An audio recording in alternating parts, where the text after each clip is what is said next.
That's weird. Thank you. I hit the going live button on, well, very late start for YouTube. I'm very sorry for that. But when I hit the going live button, it didn't go live on YouTube, even though I hit it first. I'm very sorry for that, YouTube. Ooh. I am so sorry for that, YouTube. That is, I don't know how that happened. I should have double checked it, but that's never been a problem. Thank you very much, Nox, for saying that.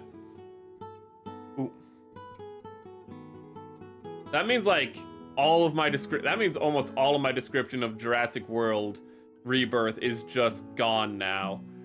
I'm gonna have to take the video down. I'm gonna have to take the video down on YouTube, then re-upload it.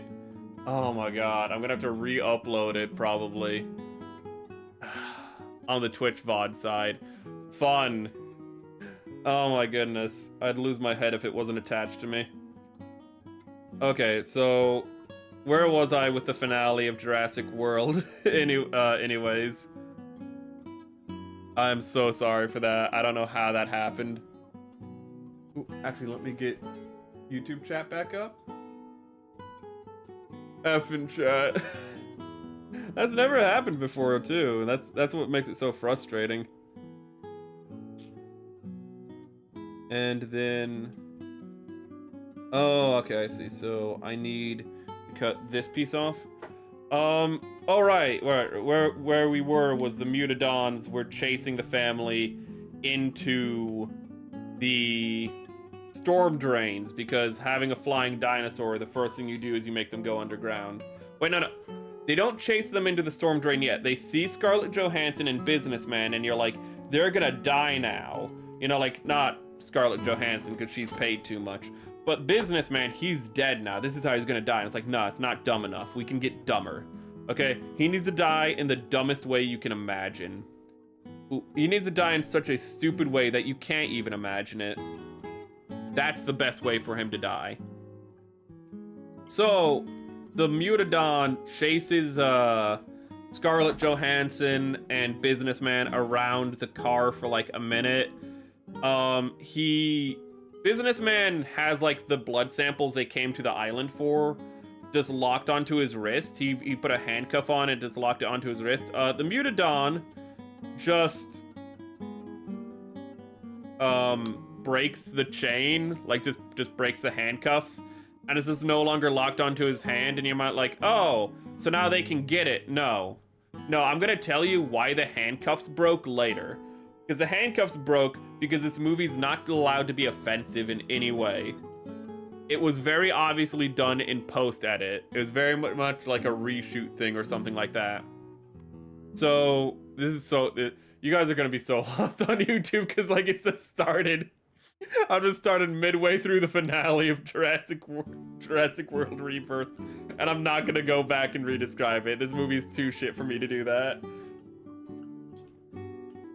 But anyways, oh my god.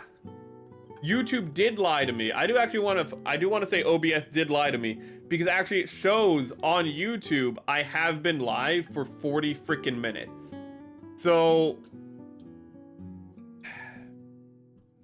and it's, I hate you, OBS, so much. But let's not focus on that. Let's focus on the bad dinosaur movie instead. And then this goes here. And this goes here. So the handcuffs, like his, the lock is taken off of his arm, you know. The suitcase is no longer chained to his arm, but he still just picks it up. He gets into the car that they were hiding under, that's been sitting there for 17 years, and he drives away. If you know how cars... you might be like, wait. He just gets into a car that's been sitting there for 17 years and just drives away? Yeah, that's what he does. How does the car, like, have any fuel or anything? Don't ask questions. Just... He needs to die in the dumbest way possible, and this car is a vehicle, haha pun, for him to get there faster. So he drives away, and now there's no businessman. So Mutadon, Abomination, Raptor, Pterosaur looks over at Scarlett Johansson and is like, I'm gonna eat you. And Scarlett Johansson's like, oh no. Ooh. Oh, actually, wait, I do need to make an aside. Donation links in both the pinned tweets for Twitter and YouTube. Real quick pause on this. I don't want to do tangents, but this is actually something that has to be addressed. Opus already knows, but what happened is Iron Mouse released a video today, and what happened is in the video she goes, I'm leaving VShojo, and it's like, oh, wow, okay, I guess. And then it was like, crimes were committed, and it's like, wait, what? And then it's just like, they owe me thousands of dollars, and it's like, wait, what? And then it just goes, they owe over $500,000 to a charity for like people with immune deficiency, and it's like, wait, what is going on? And so I cannot go into more detail as my lawyer has advised me not to, and it's just like, what? What's happening here? Oh god, it just escalated so quickly. But right now she's doing a fundraiser which will directly give to the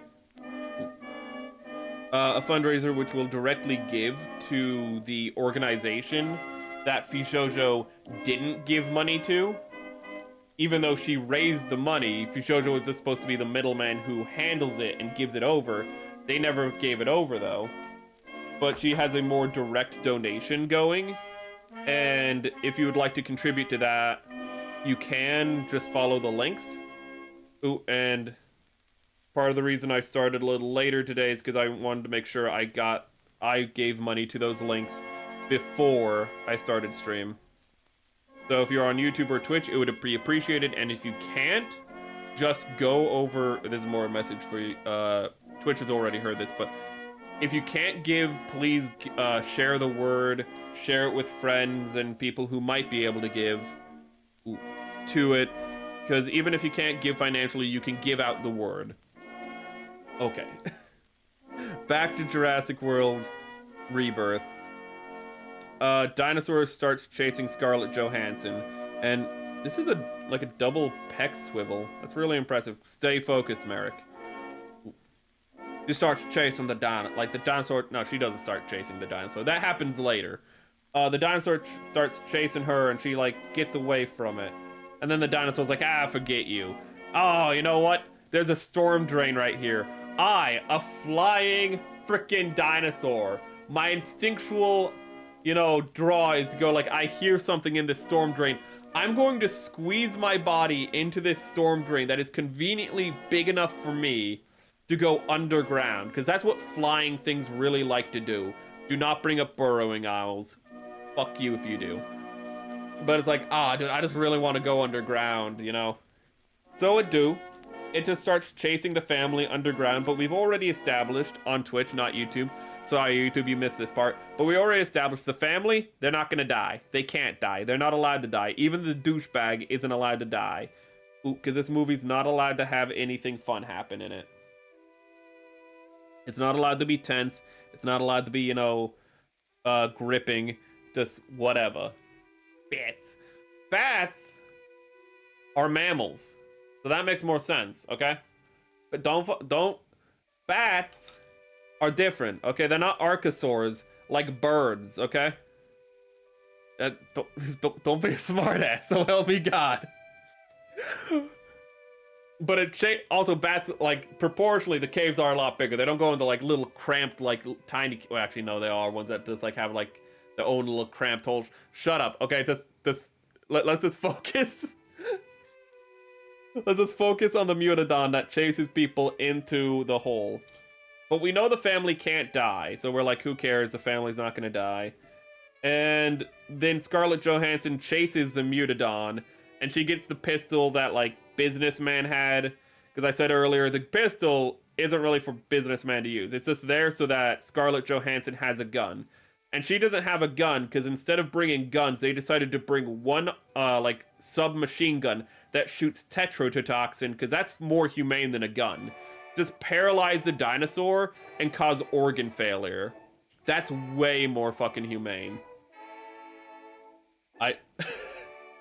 This movie's so weird. But she gets a gun and she just chases it down, and it's like, oh, I'm gonna get you in the cave, in the tunnel, and then she shoots it and it dies.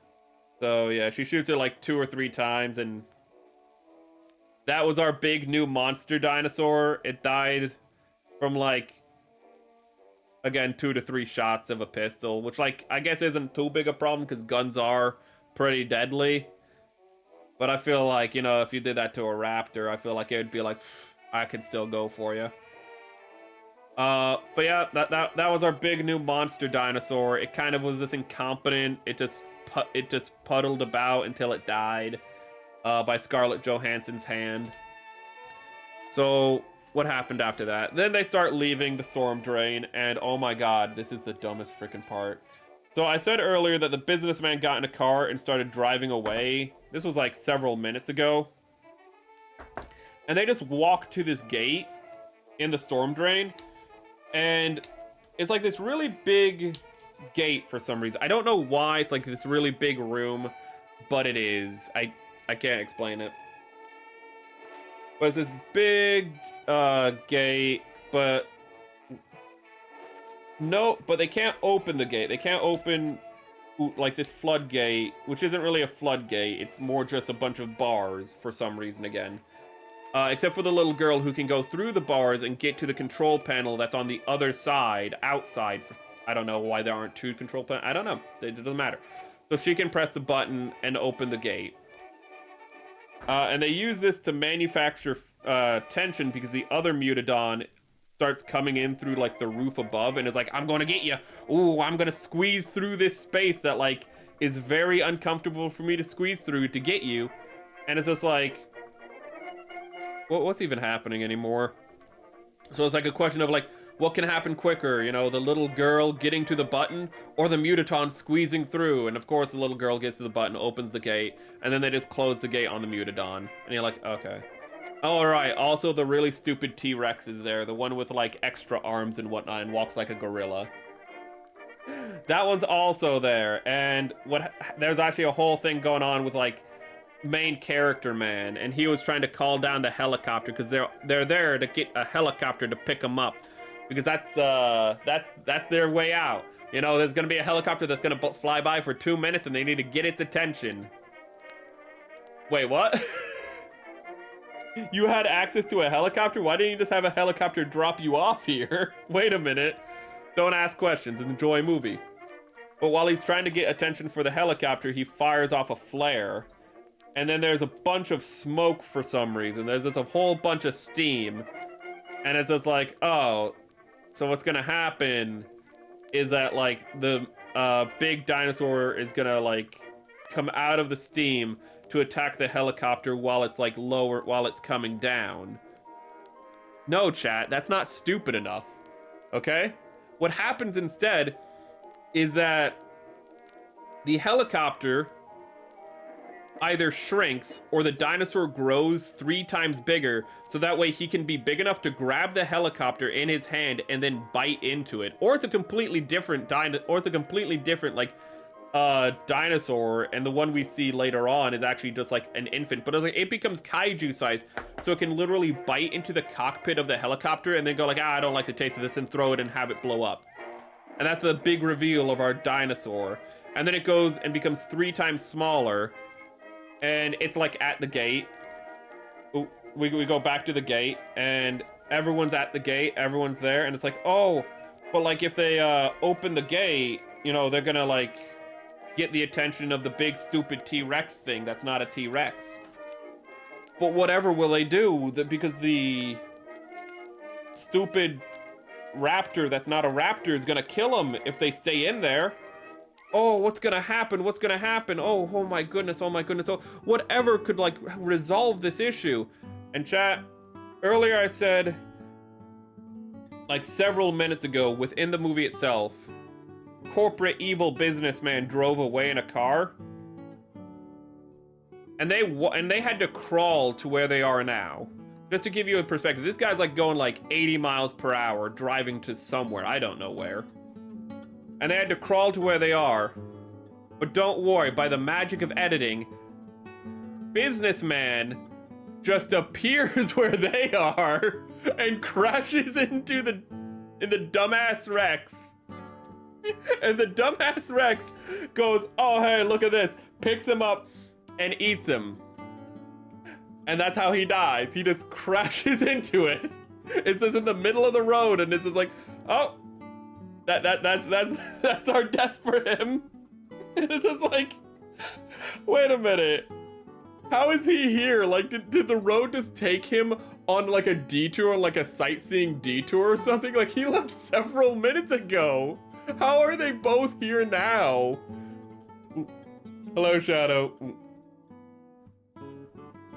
So I had to kick some people out. Okay, don't worry about it. Oof. Well, they must be extra bad if you had to kick them out, considering the type of customers you often get wherever you ain't working at the best fucking motel. But that's how he dies. And I said earlier how the chain was cut, like how the Mutadon breaks the chain that has it connected to his arm, the suitcase connected to his arm, was done because that they have no balls. Well, what I meant by that was the fact that when his arm, how he's eaten, what happens is he's eaten, like his torso is eaten and his arm is bitten off like from right here. And it's the arm that's holding the suitcase. So the reason the suitcase actually, like, his handcuffs break on the suitcase is because that way they can get a lower rating and, you know, like, they don't have to deal with, like, have to risk being rated R or offending people because now the suitcase doesn't have an arm attached to it. The arm just stays there and the suitcase moves. That's the whole reason this, like, the handcuff breaks. It's so that later on, we can just have the arm that's been eaten off in screen for like 5 seconds, no more, because we don't want to get a higher rating. You know, we need to get those general audiences. Crackheads, oof. I feel like they're not as fun as, you know, the base heads as Black Dynamite depicts the base heads. I feel like they're a lot worse. D. Very, very silly film. It just keeps getting sillier and sillier as it goes on. It might be like, well, how much sillier can it get? Well, the dumbass Rex, I just don't remember what it's called. It's literally called the deformed Rex or something. But after eating the one dude, it's like, well, I guess that was distracting enough for everyone else to get away. So they get away, and you might be like, well, they're gonna get off the island using, let me see here. They're gonna get off the island using the helicopter, which the dinosaur grew 3 times larger to eat before shrinking back down to the size it is now. So how are they gonna get off the island? Oh, they just found a boat. You know, they just saw a boat on a monitor that was working after 17 years. Because all the electronics of this place, which have not been maintained over 17 years, just turn on automatically. You know? Because what's 17 years ago? That's like what? That's like 2008? Yeah, 2008 technology would totally just turn on again like that.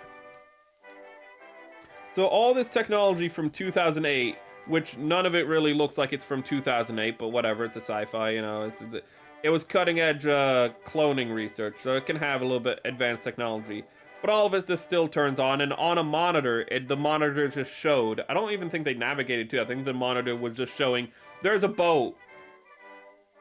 Okay, but around the waters that you're at, there are dinosaurs and reptiles in the water that attack boats.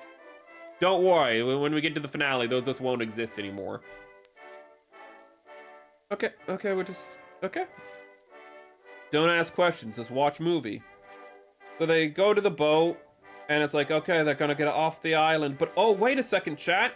The captain is still alive. We still have an expendable character to kill.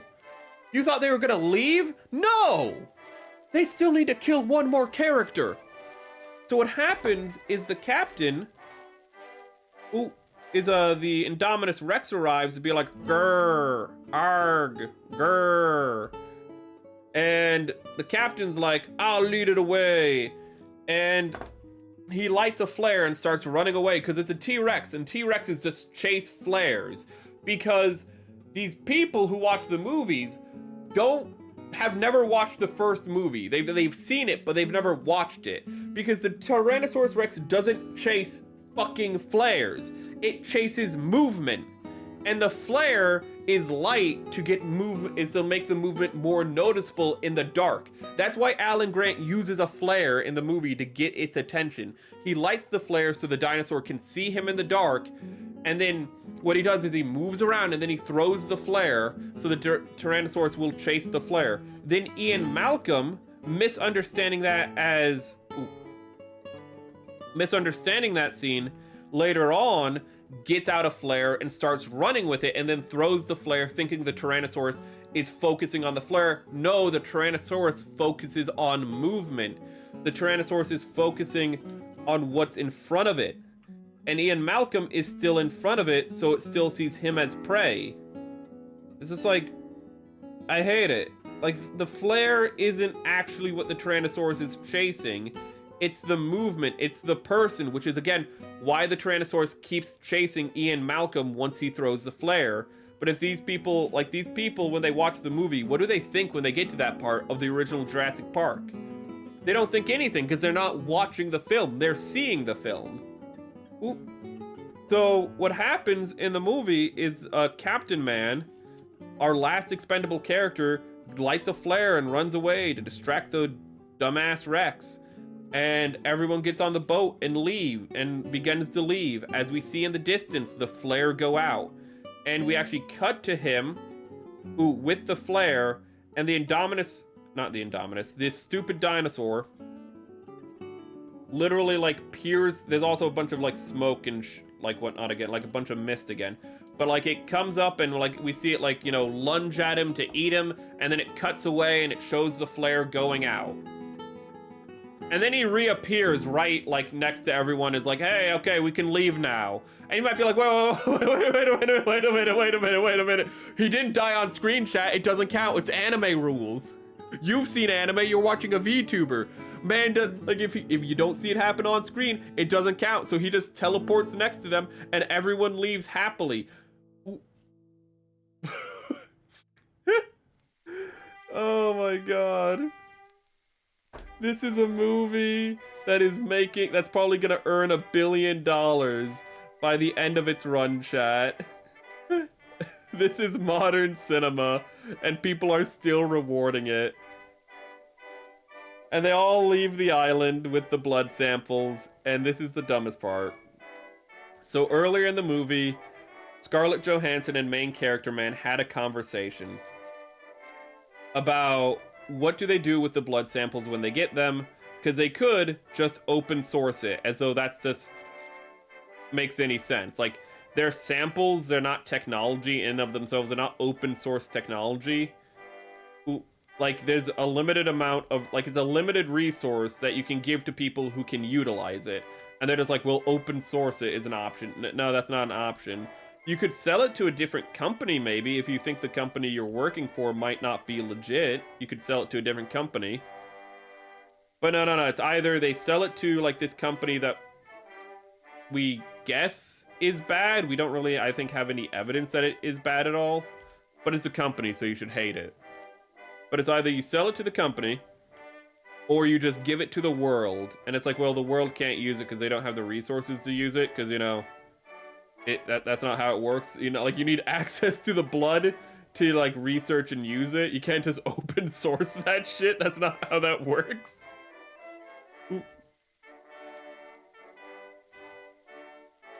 And...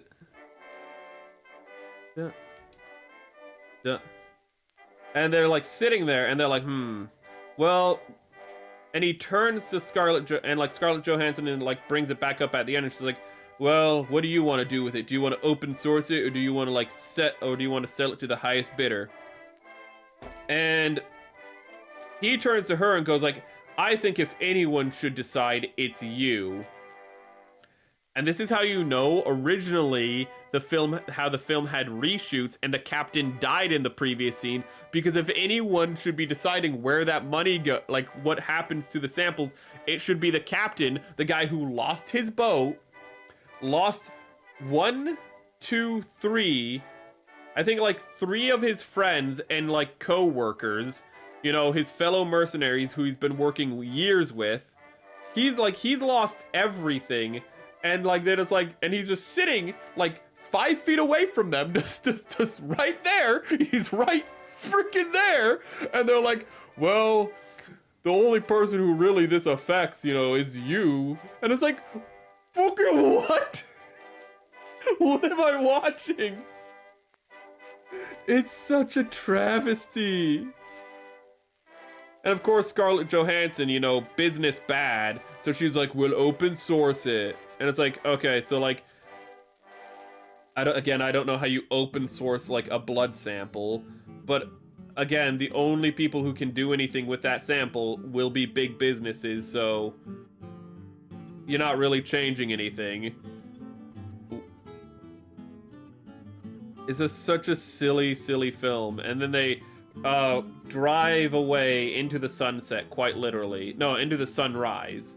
Because it's symbolic for a new day. And there's dolphins swimming beside them.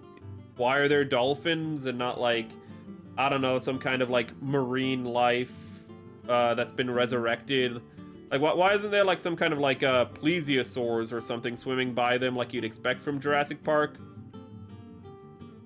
Why are you asking questions? What the fuck?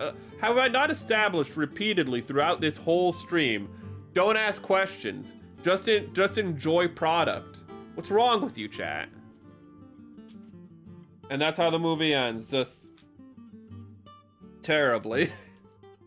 Scarlett Johansson, as is typical for so many of her like blockbuster movies, just kind of plays a frumpy bitch. Ooh, and we're supposed to be like, oh, she's such a great actress. And I'm like, I'm sure in those like, you know, mid-budget films, she is good.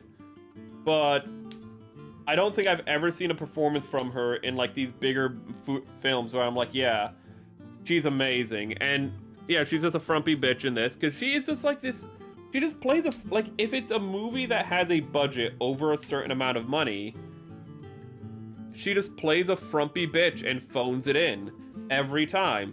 You know, if it's something lower budget, you know, maybe a little more art house like Her or something, oh, she'll try.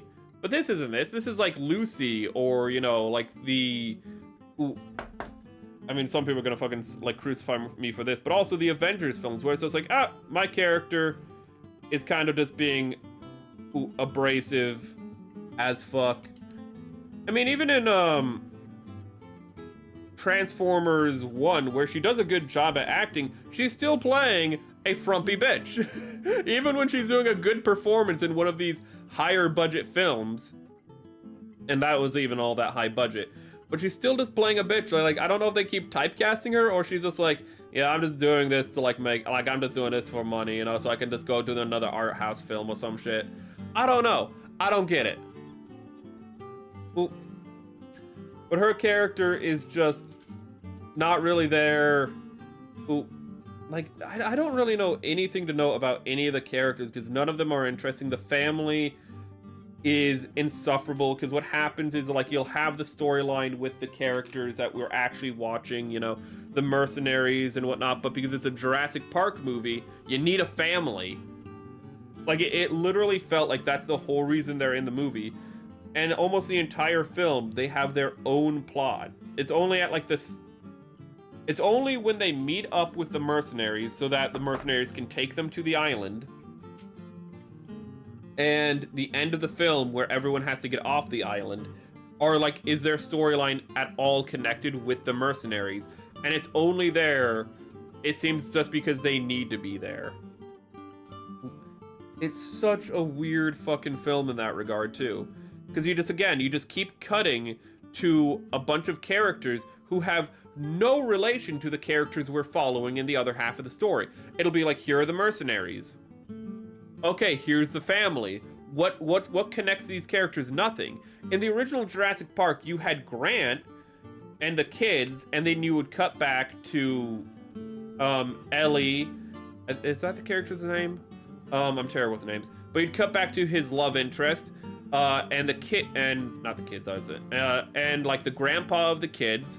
So you immediately have a connection. They both would care about what's happening on the other side of their stories. So having you jump back and forth between them, you're getting tension because every second you're not seeing what's happening on the other side. You're like, are they okay? Just like the characters would be thinking, are they okay? Just like the grandpa would be thinking, are my grandchildren okay? When you're not seeing them, you're like, are my grandchildren okay? Because that's his concern. And also that's what Grant's love interest concern is. I'm sorry, I can't remember her name. I'm just really bad with names. But like their concern amplifies our concern, you know, it feeds back into it. But here, it's just like, there's a family, and the moment you forget there's a family, it's like time to cut back to the family, and you're like, oh my god, this is just insufferable. And the moment you're like, you know what, I feel like I should just stop the movie and just leave. And they go like, oh, hold up, here's the mercenaries again, and you're like, this isn't much better, but it is better. And then again, right before you completely forget about the family ever existing, they cut back to the family. Nothing of importance happens. They're just like, the family's going to like are just walking to some are like walking to the extraction point. Okay, that's still happening. Let's go somewhere else. Like, it's just, that's the whole film. It's just they keep cutting back to the family who has no connection to anyone in the A plot. They have an A plot and B plot with these two freaking groups, and the two groups have no connection with each other. It would have made way more sense if they like split the family in half. If they had the father and the douchebag in one group, and then they had the daughter and they had the two daughters in another group, isolating the father and the douchebag so that they have to work together and work through things. Meanwhile, they're also like, I want to know if my kids are, like, I want to know if my girlfriend is okay for the douchebag, and I want to know if my daughters are okay for the dad. Ooh. You know, but it's like, well, they should be okay because they're with the mercenaries, but you don't know if you can trust the mercenaries, kind of thing. So like you'd have like these elements, but you can't have that because the daughter who pushed herself off of the boat at the beginning of the film, and so she can't be with group A, she can't be in the A plot, and because they need to manufacture this tension with the fucking corporate guy, so they just have to have the entire family disconnected from it. So you can't have the daughters there going, oh, I worry about my like father or something, or having, you know, like being, you know, this point of failure within the A plot where it's like, oh, we have to defend these civilians. You can't have that. You just have the civilians isolated to their own story that's coincidentally happening at the same time in this movie, and then cutting back to the mercenaries who are coincidentally having their own story during this whole event. It's so fucking shit. Sorry. Hello, Ivan. I wish they make normal Hizack as a revive. I would love that. The old Hizack is so old. I'm talking about Jurassic Park, Jurassic World Rebirth. I was wrapping it up, but I was just talking about like all the issues with it at the end. It has so many problems, and I was just talking about the fact that it has two plot lines that have no connection to one another. Because they just separate the characters. Ooh. They have no relation to each other. So you're just effectively watching an hour-and-a-half movie as well as like a 30-minute episode of a completely different story that just coincidentally they match up at 2 points in each other's respective stories. It's just no connection to one another, no importance to one another. It's all so shit. And if they separated the family, it would have been so much better too. If they had separated the daughter from her father, she could learn to appreciate her father more, And if they had isolated the father with the douchebag boyfriend, it could make the douchebag boyfriend, you know, like, get some character development himself. But it could also make it so that, like, when the father starts getting along with the douchebag, it doesn't just come out of nowhere. It's like, oh, hey, like, you know, like, you're far more of a reliable guy than I gave you credit for in the past, because you've been, like, helping me out this whole time. While in the movie, it's just like, oh, you jumped off the boat to save my daughter. And it's like, so you're a good guy now. It's just... Ugh. It's not a good movie. Here, let me bring chat down, actually. Actually, yeah. Do you know Bandai did, make Jurassic Park model kit? I have, the bone structure of the dino and the skin parts. Oh shit, so it's like one of those old toys. I don't know why Jurassic Park did this, but Jurassic Park had a lot of like old toys where you could take them apart. You could be like, they just have like flesh windows. I don't know why they did it with all the dinosaurs, but you could just like, you know, take off the side of the dinosaur and you just see ribs. So it sounds like you kind of have something like that with the model kit, but it sounds like you build, like its inner frame is its skeleton. And then you kind of build the outer frame is its skin. That's really neat, actually. Ooh. But I don't know if there's much more to talk about Jurassic World. I need water. I need water. I'm gonna die. About Rebirth, though. Half of it was cut off on YouTube because it didn't go, because OBS decided it did not want to go live on YouTube. But let's get this piece. But I would not recommend the movie. Ooh. I don't really know what movies coming out this month that I'd really be interested in. I've heard mixed things about Superman, but I hear that at least is optimistic, if nothing else. Dino Nuggies, mountain mashed potatoes, gravy. Oh my goodness. Ooh. Well, that actually sounds tasty as hell. Dino Nuggies. I like how all Nuggies are technically Dino Nuggies because all birds are dinosaurs. Ooh. Let's see here. Okay. So I have everything cut out, I think. Probably, maybe, probably not. Let's start putting this together.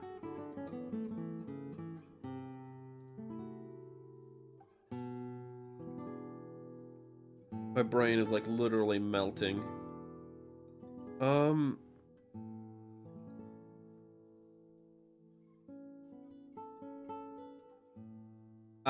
Okay, I see. So there is a piece I didn't... Wait, where did it... Ah, it goes in at the beginning. So I cut these off already, I think. I think these ones go here. Yeah, they do. Let me get these on real quick, chat. Let me get this off so I can push it on, actually.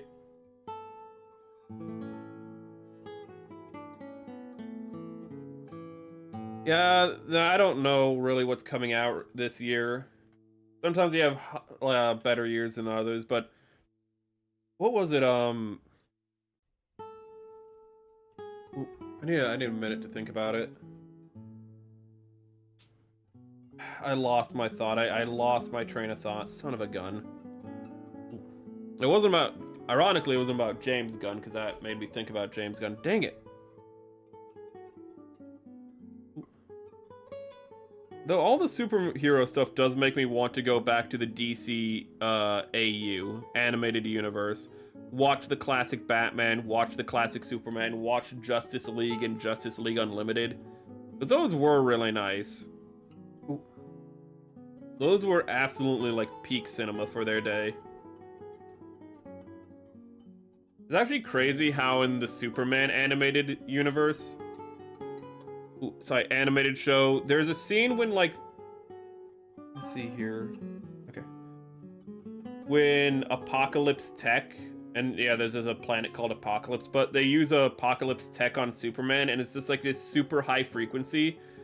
and it makes him bleed from his ear. And I think it's the first time we actually see like Superman full on bleed. And that like little amount of blood just trickling out of his ear is so much more meaningful than like almost than like so much of other media trying to show Superman getting hurt. Because it's just like Superman didn't even get hit and he got crippled from an attack. It's just like, damn. Like, this is a whole new beast. This is a whole new level of, like, enemy he's going up against. I don't know if they can capture that in the new... Well, I mean, it'd be the first movie, but... In the new James Gunn, I do wonder about that, because I know he gets beat up pretty bad. If they can actually show the Man of Steel being vulnerable. Actually, it reminds me of the end of that finale. I think it's actually the finale for the Superman show itself. But no. The finale for the Superman show itself is different. Well, I don't know if this is from the same. Darkseid invades Metropolis. Ooh, you know, Apocalypse Apocalypse literally comes to Metropolis and like enslaves the population.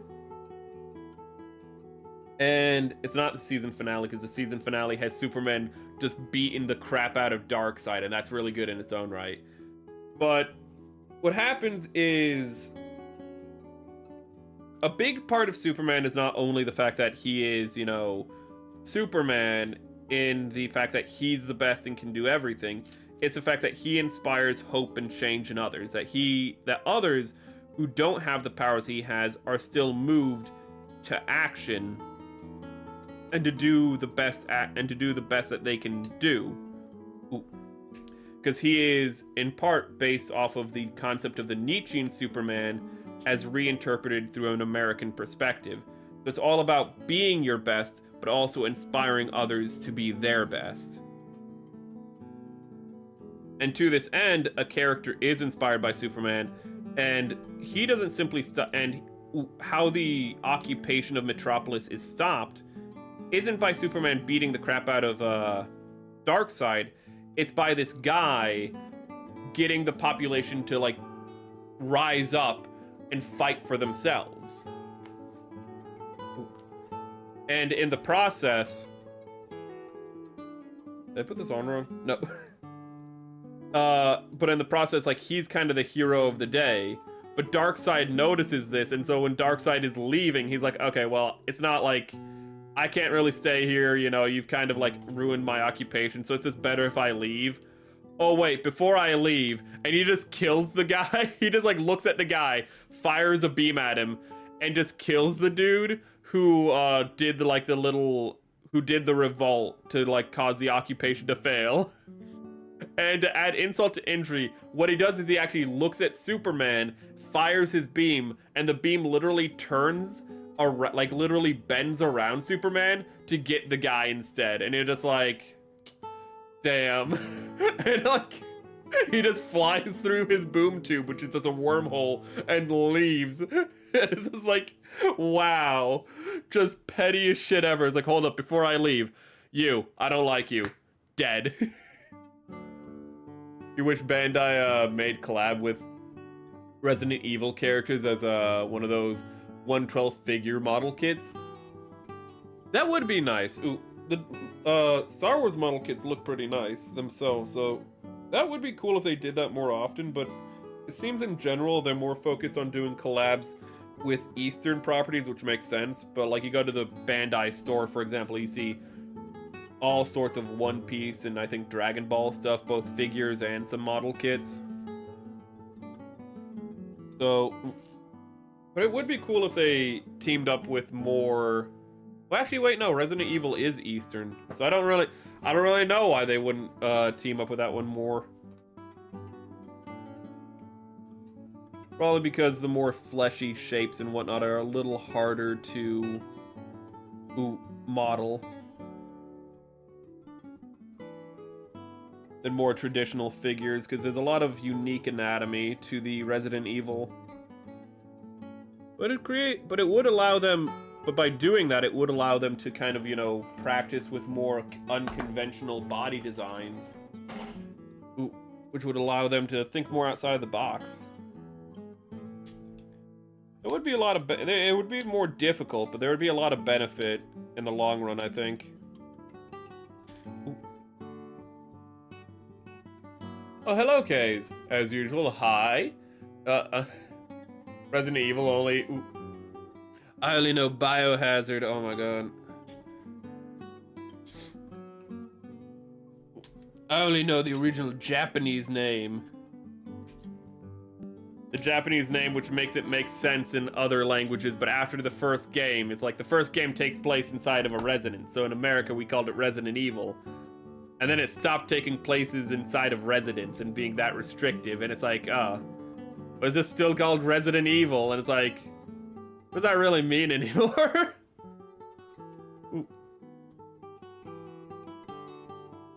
It's like you kind of get stuck with that name.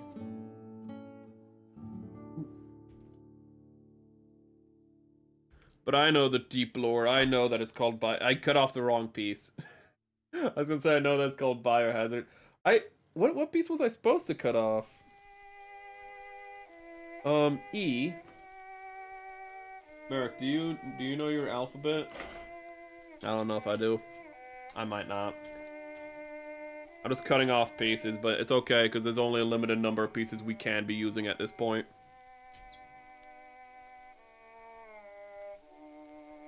Kind of weird that it took me so long to get through Jurassic World Rebirth. Ooh. Considering it took me like, I know I was constantly getting on tangents, but the first film, I think if you took all the time I actually spent talking about it last Hizack build, it probably was like only like half an hour of me actually talking about the film and then getting stuck on tangents. But this time I tried to focus and zero in on the movie, and I still talked about it for like over an hour. And it was just the third act. It was just the finale of the film, but so many stupid things happened in that end of the movie. God, but actually, onto the Bandai collabs. I wonder what would be like cool collabs for Bandai. Ooh. Pretty much Mecha they'd be most familiar with. But I feel like that would be kind of obvious.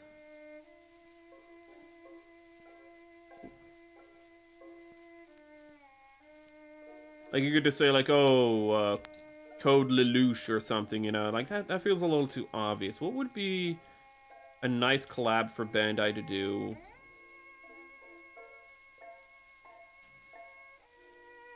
It's still Mecha technically that I'm thinking of, but like I think Ghost in the Shell would be pretty cool to get some of those crab tanks and whatnot. Ooh. Actually, from the manga, they could like recreate this one dragonfly drone. And they could do a 1-to-1 scale of that drone considering how big it is.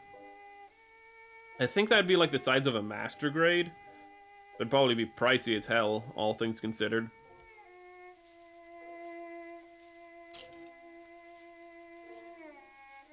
I know Bandai does team up for a lot of other mecha. Ooh.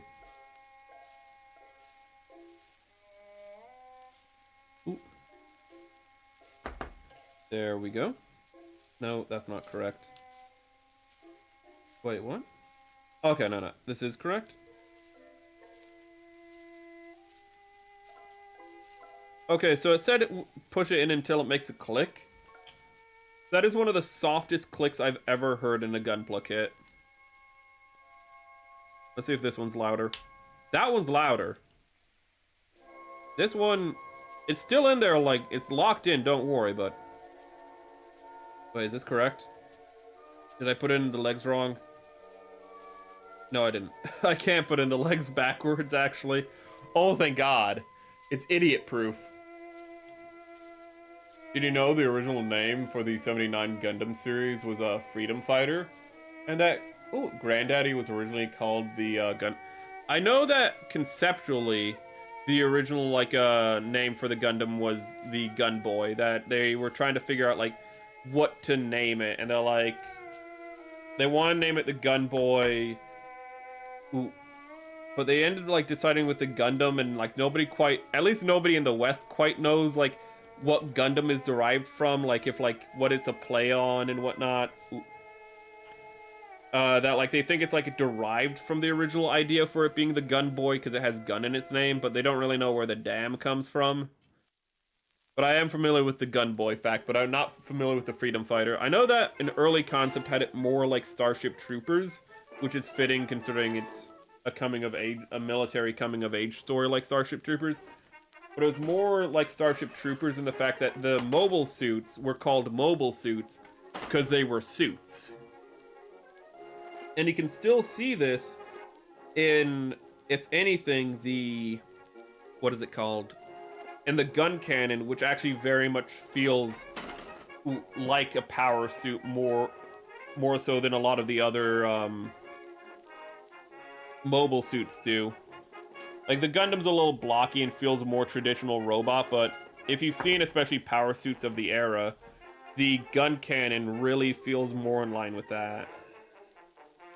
They can still see some traces of that idea. F. Ah, there, it's red. No wonder I didn't figure it out. I thought it was gonna be blue.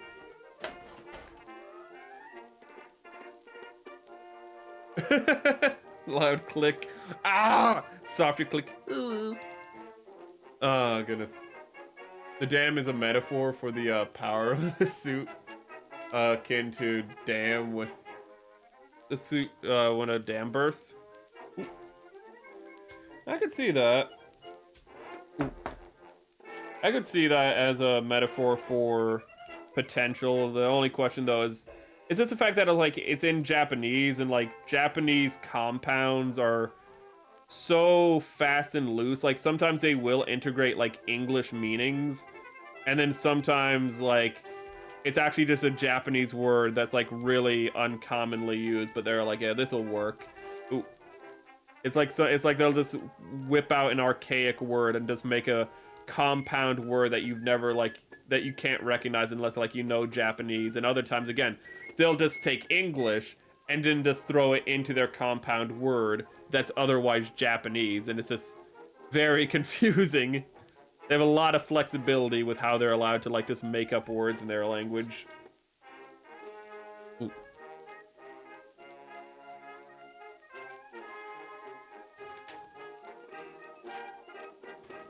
Okay.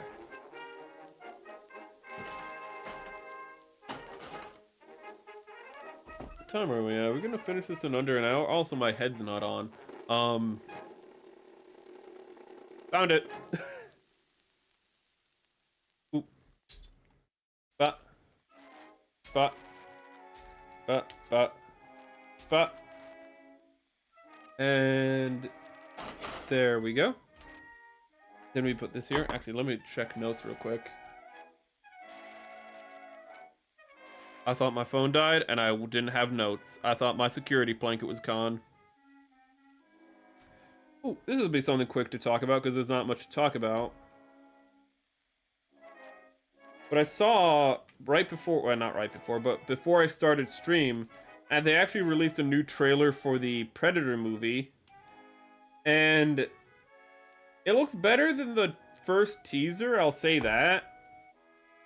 But I still get a sense that the story is more iterative than something new. And you might be like, but it's focusing on a predator. Yeah, but I don't know, like it just doesn't feel like something like I'm would expect anything like challenging from. Like it's not like the first movie, where the first movie was like, hey, here's a bunch of cool 80s action heroes and all this stuff, and it's setting itself up as a big 80s action film, and then just some alien appears and is just like, ah, this is good hunting.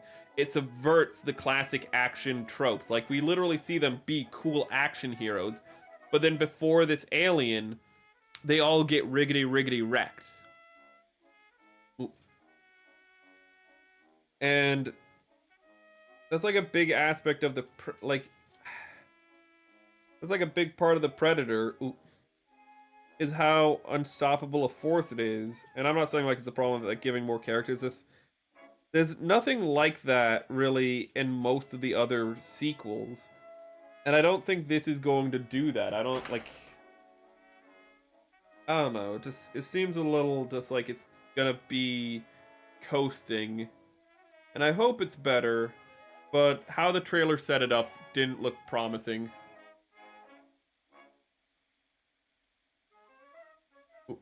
There's a documentary about how Tomino and Sunrise first made the first Gundam series in sorts behind a scene documentary. Okay, I'll probably look that up then. But for the Predator movie, I feel like the biggest red flag is just the fact that they have exposition over the trailer. And it's just the android character. That's what I need to cut off. It's the android character just giving exposition, just like, you're here to hunt a big monster. Like, you came here to the most dangerous planet in all of the universe to hunt a big monster? And it's just like, if any of this dialogue makes it into the movie, if this isn't just trailer dialogue, because it's like, people are dumb and we need to explain to them what this plot of the movie is.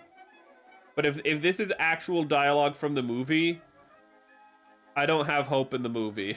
I really don't. Ooh.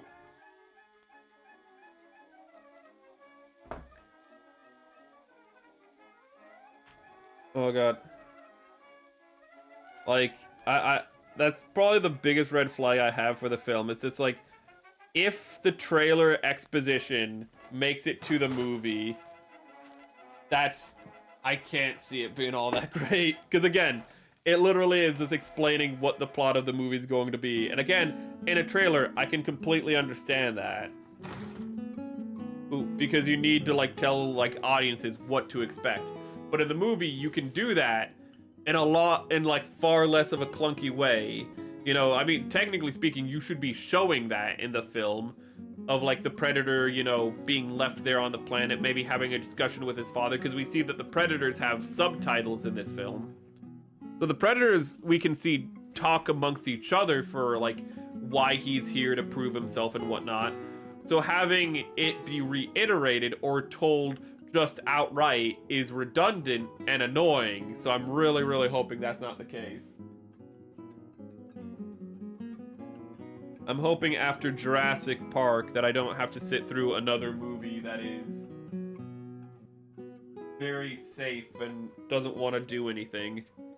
That wants to look like it can be, you know, dangerous by killing off pointless side characters. But, ooh, like, it'll have gore for the aliens, but when it comes time for the humans, they're going to die in very, you know, clean ways, which I don't think is going to happen because this is the guy who directed Prey, and Prey was very much like, oh hey, we're just gonna show the Predator being very violent to people. So I'm not worried too much about that, but this is now a theatrical release, and I am a little worried that now that it's like gonna have more eyes on from like executives and producers, that they're gonna go, you know what, actually, this is too violent. I am worried about that, so like, so again, like we'll see a bunch of violence happening to aliens, but we never see it happening to people, and you might be like, well, what do people matter? Well, there's just like people there in the movie as well, and I guess they're harvesting life from the planet. Why are they harvesting life from the planet? Well, I would say like, oh, maybe they're trying to do research just on alien life in general or something. But this is a movie set in, you know, 2025. Oh, sorry.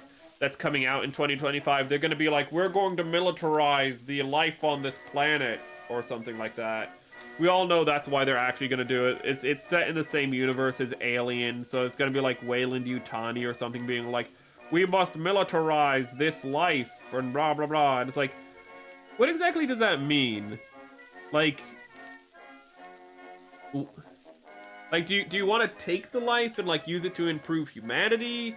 Do you want to like just throw these animals at people and go like, hope for the best, like they're rabid dogs or something? Like, what is it? What is going on here? What do you mean you want to militarize it? So I'm hoping that's not the case, though. That maybe they're just poaching the animals or something.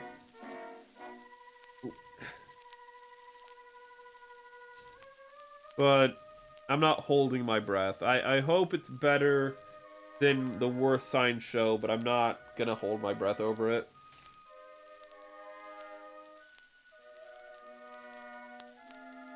This is a very unique kit. There's like so many elements to it that feel one of a kind. Ooh. Like I can tell they didn't just like recycle the old Hizack design because it just has slightly different proportions, but also because you have things like these rounded thighs, and in older kits, which the old Hizack would be included, you don't have these separate like swivels for the thighs. It's just built into the thighs, and it's really awkward. So this is like a newer kit, and by newer I mean like last 15 years. Ooh. Everything's relative.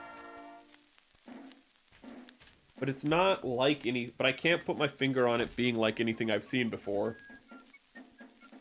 Human be like, oh, alien species, let's capture... And yeah, it's just... It's kind of like the Jurassic World movies where they keep doing that. They didn't do that in Jurassic World Rebirth. I'll give Rebirth full credit there.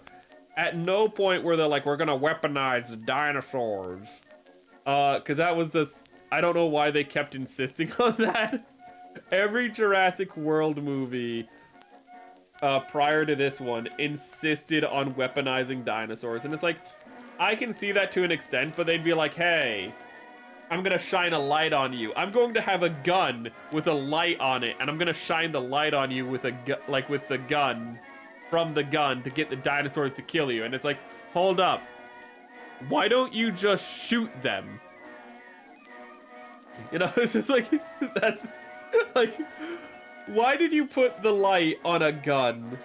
You know, and then you're like, I'll pull the trigger for the light to shine on the person, and it's like, why would you write it this way?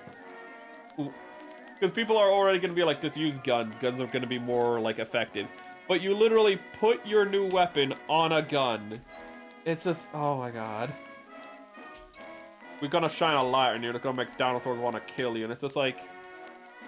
And they never really explained, like, how they would use dinosaurs. Because it's like, oh, well, what are you going to use them for? Like, bomb sniffing or something? Dogs have better sniffing. Like, dogs have some of the best sniffing in, like, history of this planet. Because we selectively bred them to have really good smelling.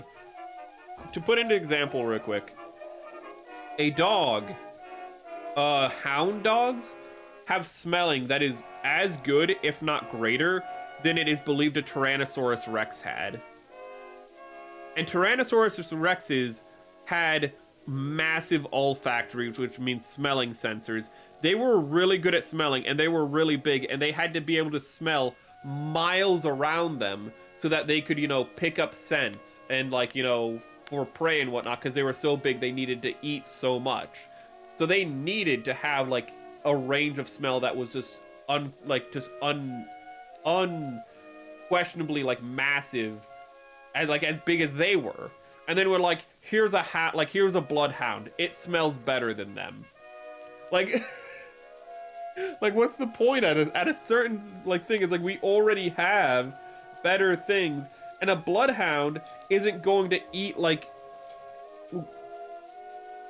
A bloodhound isn't going to eat the other dogs like a freaking raptor is. It's such a silly little premise. But Jurassic Rebirth did not do that. It did not bother going like weaponize the dinosaurs. They're just like, we're gonna use dinosaurs to cure like, what is it? It's not blood cancer. It's like a heart disease, and it's like, how does that work? Don't. They have big hearts. What? They have big hearts and they don't suffer from heart disease. We're recycling the story from Deep Blue Sea where, like, sharks don't get Alzheimer's. Okay. Okay. I would recommend Deep Blue Sea over Jurassic World Rebirth. Deep Blue Sea can at least be funny when it's being over the top. Ooh. Like, I think in Deep Blue Sea, like, a shark, like,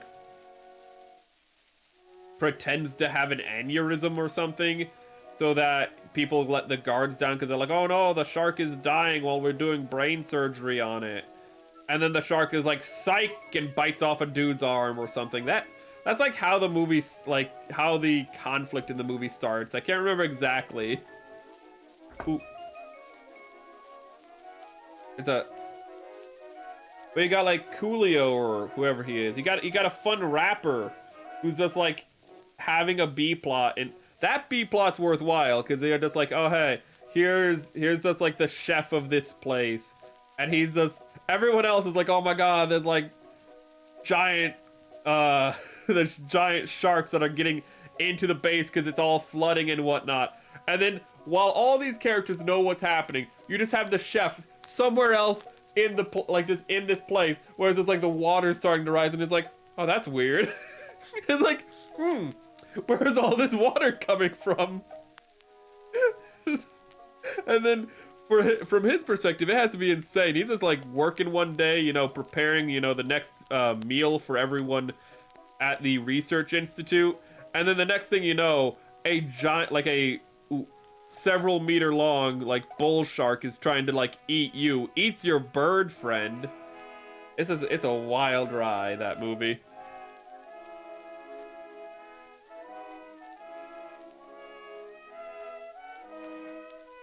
It can't grab its prey using its hands, but actually it is believed that the hands had a little bit more purpose than we give them credit for.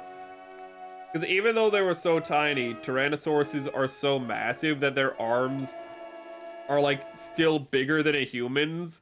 And it feels embarrassing, but like T-Rexes could probably lift more weight with their arms than like most bodybuilders can. Like they can curl more weight than like a normal person.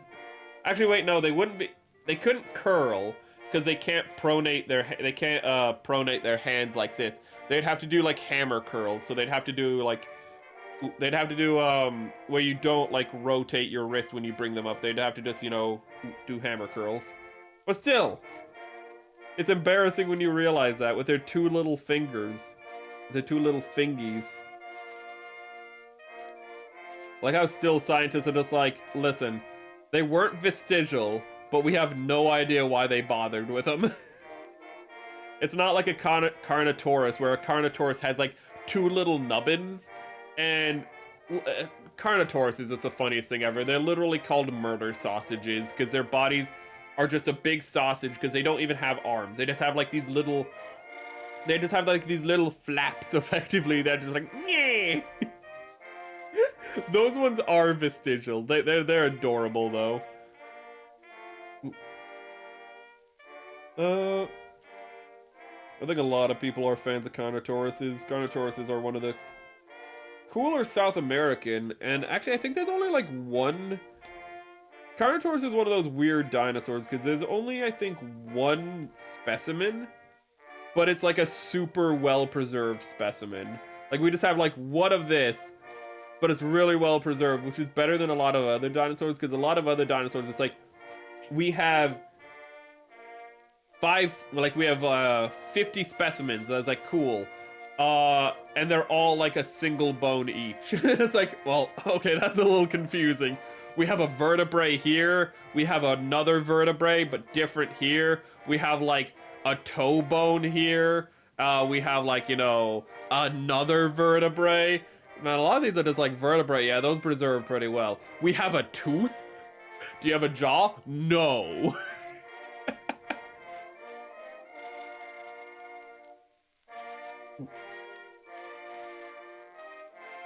Oh, goodness.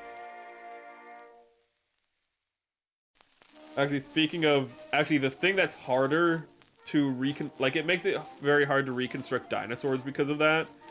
But something that's even harder to reconstruct than dinosaurs is... Ah, crap. I think I messed this up and I put it on in the wrong order. I put you on still. No, I can't. Wait a minute. Ugh, I did that in the wrong order like a fool. Okay.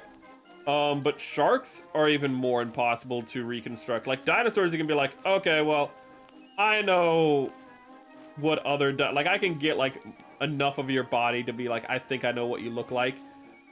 Sharks are like, I have your teeth. and maybe I have your vertebrae. And you just have to be like, I guess you look like a great white shark.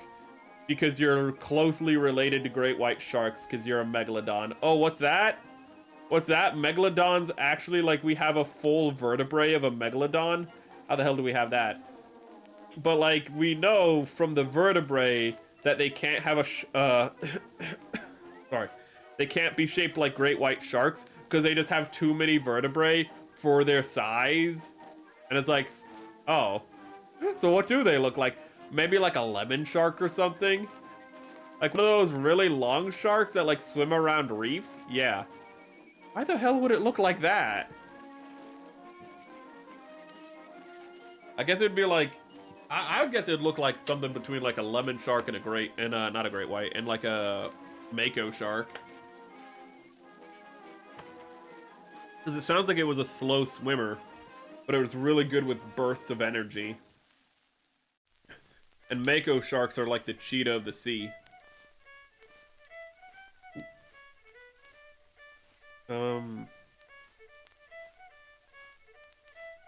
But that's just a guess. That's an interesting construction. So these legs are actually symmetrical. And I could have just plugged this part in on either side. So theoretically, I could have him like with double... I could get him extra thick. Ooh, I think they'd have to like walk with their legs akimbo, but you could have a high mobility type Hizack.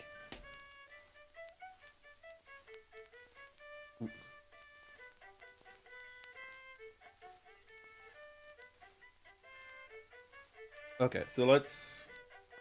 Where are we going? D1. Let me find the pipes. I think we should be good once we have the pipes, and I think I've cut off the pipes already. Oh god. Oh god. I have cut off the pipes, but good news, chat. I was smart enough to put them in a secure place. I put them in the box. What's in the box? Your wife's head. But also, these.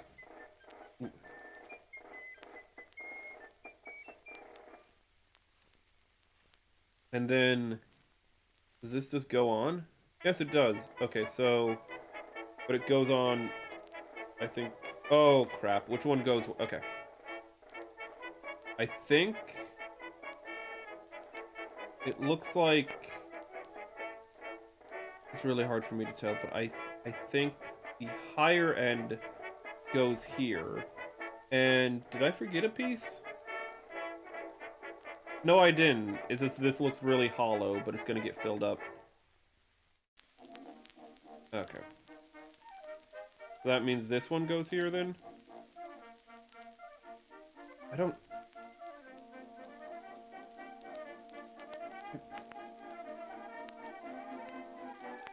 This is so hard to tell. And they don't really specify, like, which side is the higher side.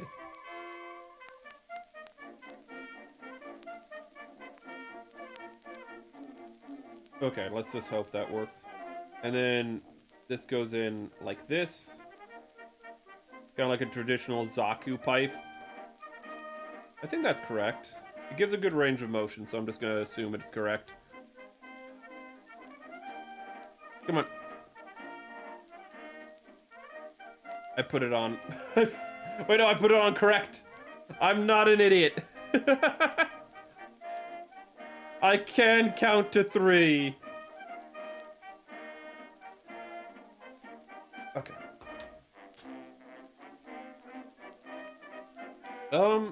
There's a lot of polycaps that just aren't going to get used by the end of this, aren't there?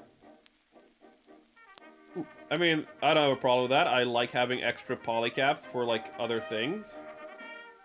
But I'm just kind of surprised that they didn't... This must just be like a general purpose polycap print then.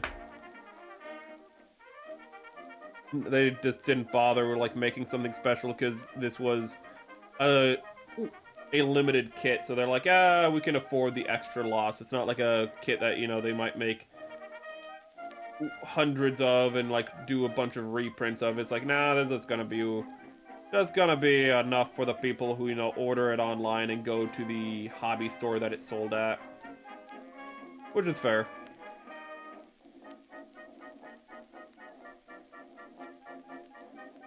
And then I think, oh wait, we have the hips, we have the waist. We need to make it look sexy, chat. We need to make it able to twerk. Okay, let's get this done.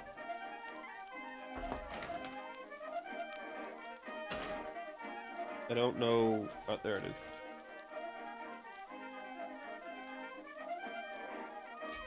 I just have Glee down in my notes, and I'm not quite sure why I have. I know why I have Glee down in my notes is because when I talked about musicals, Opus brought up Glee, and I didn't really watch Glee. My family did. I thought Glee was kind of trash because it kind of was. Ooh. It's, I don't really remember. I didn't really watch it enough, but it just always struck me as kind of just like it's all supposed to be like subversive. Like, oh, you have the bully who joins Glee, and just looking back on it, it all just feels so pat and cheap. Oh, you have a football player in a later season who bullies the gay kids, but that's only because he's a closeted homosexual himself. And it's like, what a...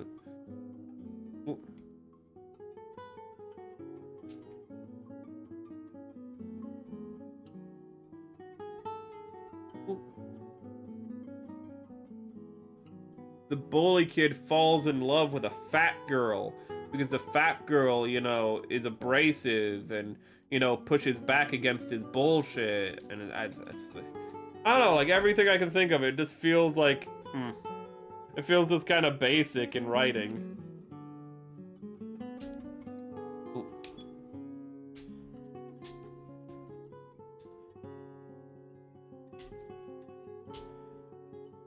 It really feels like that show was carried by like pat drama and cheaply licensed songs, in all honesty. Maybe that's a little too harsh though.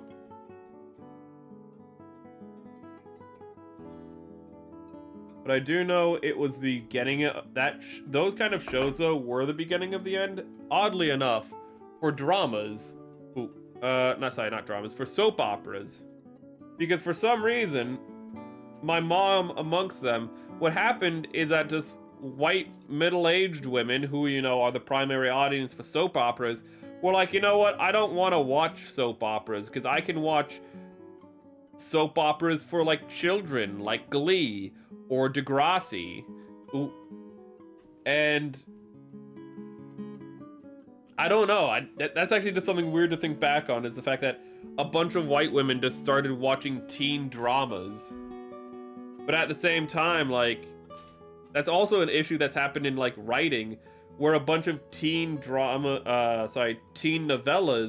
aren't being read by teenagers, they're being read by middle-aged white women. And I don't understand, like, that. Why is that happening? Why are middle-aged white women, for the last, like, 10 to 15 years just been watching and consuming media that's meant for like people that are half their age or a third of their age even? Like, what is going on with that? That is actually really weird thinking about it now.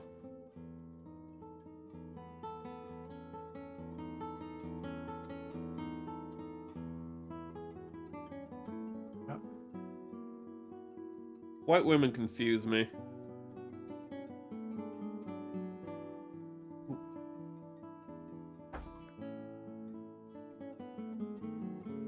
Come on. Ah! Is there a way to get this? Okay, wait. Where's the adjoining piece? No. How do I get this on, actually? Wait a minute.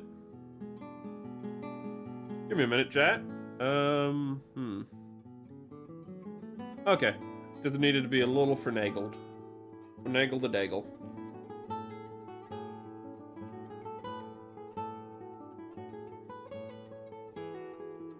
Normally I separate these pieces, but I don't want to do that right now, and This whole thing comes together so smoothly that I'm confident I can take it apart when needed. I'm not gonna fret over that too much.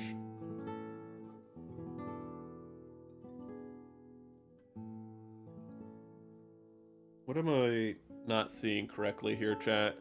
What am I not... Oh. Wait. Yes. Okay. I had it backwards. I was holding it backwards and tried to assemble it backwards. Okay. Then this goes here. This goes here. Also, thank you. I forgot to say, I didn't catch it live on stream, but thank you, Brahm, for following along on Twitch. That was my bad for not catching that during all the hell divers and technical issues. Speaking of which, let me just double check. Let me be a little paranoid for a minute.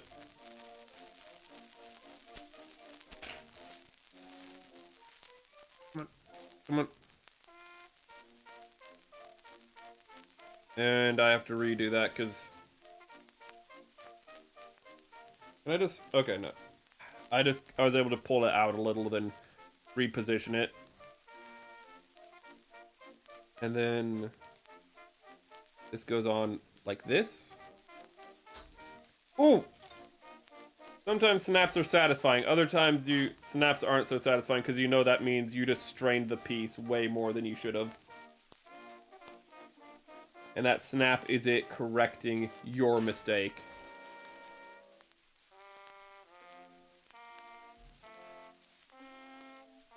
This goes here. And then, what is that? A isn't plugging in correctly. Why are you not... What? How is this the one part that has alignment issues? What?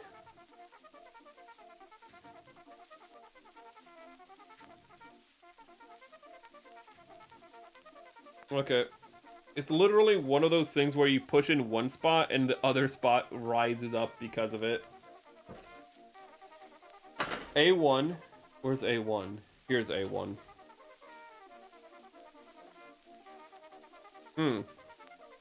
A14. Oh, thank God, it's still there. I thought it's such a small piece, it fell into everything else. Oh, that gave me a little bit of a heart attack. Got me a bit of a palpitation. Yeah, you go like that, and you have a sticker that goes with you.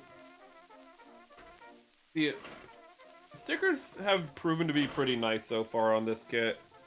There's a lot of them, and evidently I missed some of the stickers. And my tweezers are bent.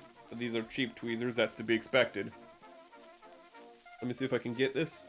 Come on, be a pal. There we go.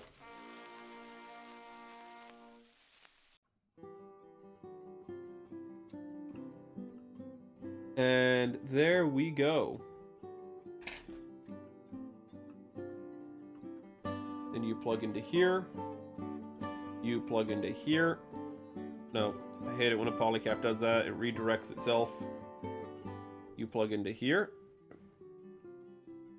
And then we can assemble this beautiful, beautiful boy. Oh, I say that. His top thighs need to be implanted.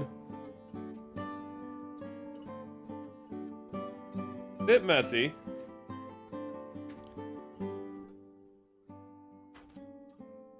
Let's get all these pieces on screen before we assemble. I don't know if we're going to be able to fit it perfectly. I think there's going to be some cutoff.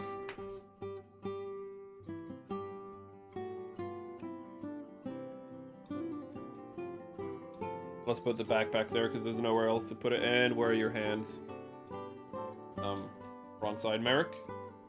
Your left from your right, learn it. There is the kit. Not quite assembled. Let's just start putting them together.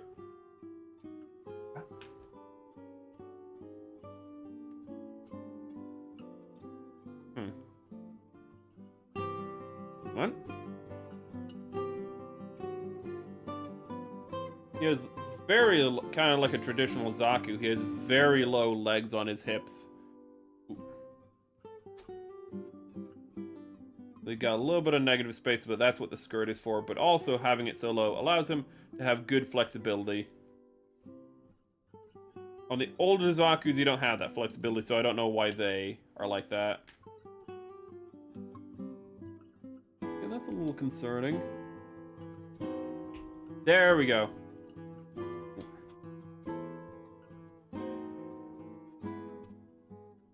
There we go.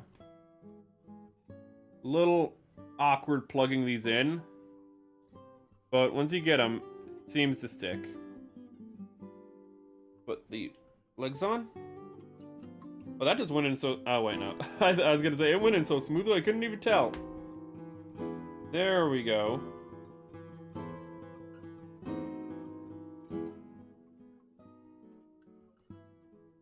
It's gonna... God damn it. Okay, and then let's put on the backpack. And he has no accessories because he's a hobby Hizack, so you can't, like, you know, you can't be selling a tank with a functional turret as it was. But this is actually a really beautiful boy, and if you actually have him lean forward a little, you can give him some extra height. Or at least make him look like he has a little extra height. Kind of fun. Actually, the ab crunch kind of gives him a little bit more of a personality, but also I like how it doesn't break the mold. So many Gunpla, when you have them lean forward, will just have this negative space back here, and it's really ugly, but you can make him lean pretty far forward, and you can get that negative space visible, but you kind of have to work for it. Kind of has... His arms feel a little stubby for the overall kit. Particularly, I think it's because you can kind of still see. Here, let me get. I think it's. Okay, let me get his legs a little higher up in his body. Okay. Yeah, if you want him to stand taller, you can make his legs go lower, but then it gives him little stubby legs because you can see the top of the thighs, and so it looks like his hands are just kind of barely reaching. So it makes his hands look a little stubbier if you make him taller. Let me swing his waist back again to get him back to a normal height. It looks far more proportional when you keep him in proportion. Ooh, go figure. You have articulation on the backpack. You got arms that can be raised up pretty well. It's a fairly unique kit overall. I'm gonna have to figure out where some of these other stickers go, because I just don't see where they would. I would probably just miss them in an obvious spot. But I think you do have to do some painting if you want it to be color accurate in the verniers here, here, and on the other side, and here, and here, and here. So there's a little bit of paint you'd have to do. The prep is pretty easy overall. I need to go back and clean up a lot of this, to be honest. It's a very, very nice kit. It's a nice, chonky boy. A good-looking successor to the Zaku. Better than the traditional Hizack, if you ask me. But there is the Hizack. And before we go off, let's just compare him to one or two things. Let's compare him to the F91 Gundam, and... Well, I was gonna say... Well, I have the Zeta Gundam, but it's transformed. We'll get the F91 Gundam because we're gonna be building the Master Grade coming up, because that's what you guys voted for. That won the poll. I should have opened stream with that. Well, it doesn't matter on YouTube, you wouldn't have seen it anyways. But we're going to be doing the F91 Master Grade either starting this week or next week. But the high grade...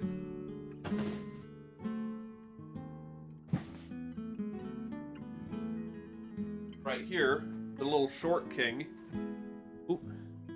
And actually, it doesn't make it look all that short, which makes me kind of curious of just how big is this guy. Ooh. Like, he's in a bit of a pose to make him a little squatter, and his leg was actually separating. That's a little concerning. Well, let me get out of Zaku. Why is my Zaku posed like this? For some reason my Zaku's posed mid-jump.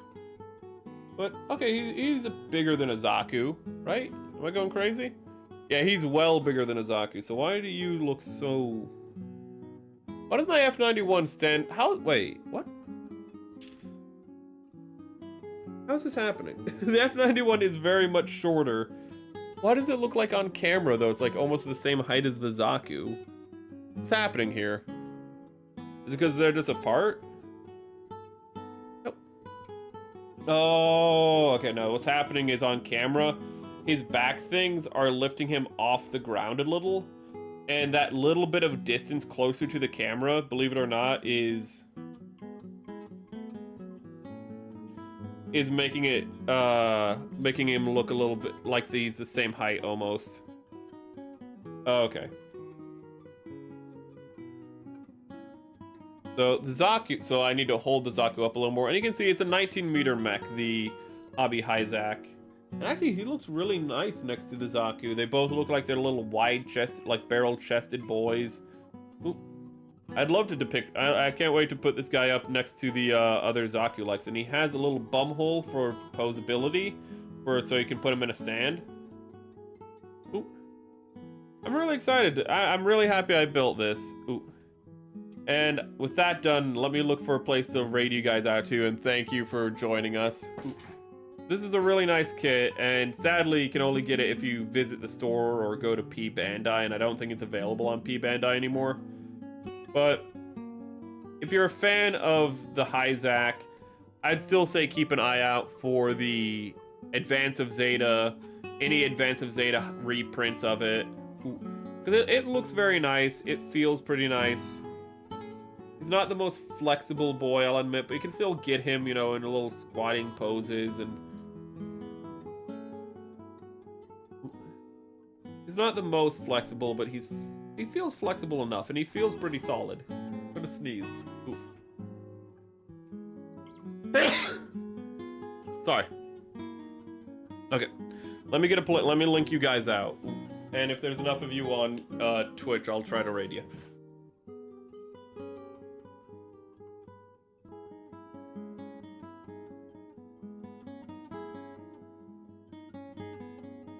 Okay, I'll just link you guys out, so let me find someone on YouTube to get you guys to. And I hope you enjoyed this stream as much as I enjoyed doing it. Oh! Sorry, wait. My microphone almost fell over, so that, if there was any sound from that, I'm sorry. Let me... Oh, where to send you guys? On YouTube, I'll send you out to Sawa Grape. He's doing a visual novel for Higurashi When They Cry. I don't know what that is. I've heard of it before, though. But let me link that out to YouTube. Here's the Sawa Grape. If you're still there, you can check her out. She's very fun.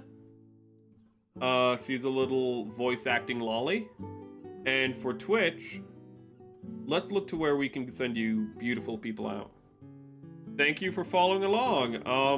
I've navigated away from that, so... Where are we? Wait, where? Oh, there it is. Thank you, Master Build Gunpla, for following along. Ooh, we're wrapping up, but we will be back. I don't know when our next Gunpla build will be, but we'll be back later this week for more Clair Obscura and whatnot. Ooh. Okay, so let me link you out. Is Sawa Grape also on... No, she doesn't simul-stream, so I can't send you to her. What is this? Oh, you know what? I'll look for somebody on miniatures first.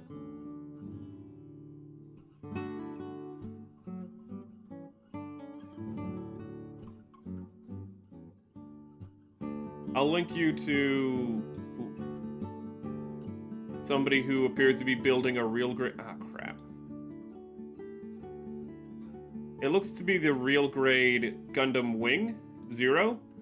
And this is, I think it says, Nick Toma. So I don't know who this is, but they're still building Gunpla, so I feel like they're the best person to link out to. So have a great day and a wonderful life, everybody, and I'll catch you later this week. Bye-bye.